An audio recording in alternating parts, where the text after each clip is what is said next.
Okay, and then looking at number 8, okay, there's kind of 2 ways to go about this one, which is why I had you do this example. The rule to remember to make it the easiest for you will be to always still look for a greatest common factor first if you can. So if there's a 4 and a 16, I can factor out a 4 first, and I'm going to get m squared minus 4n squared. Close my brackets. And then from there, I'm going to factor further. So the square root of m squared would be m. We have a minus sign here, so we're going to go plus minus. Square root of 4n squared would be 2n. And there's my final answer.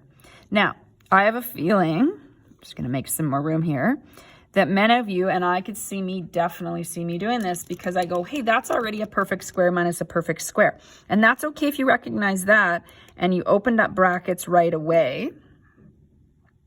So square root of 4m squared is 2m plus or minus, and then the square root of 16n squared is 4n. Now, that's not the same answer as I got. That's because if you do it this way, you still have to look for a greatest common factor in the factors that remain. So if you take a look here, I have a 2 and a 4 in this set of brackets. You got to do one bracket at a time.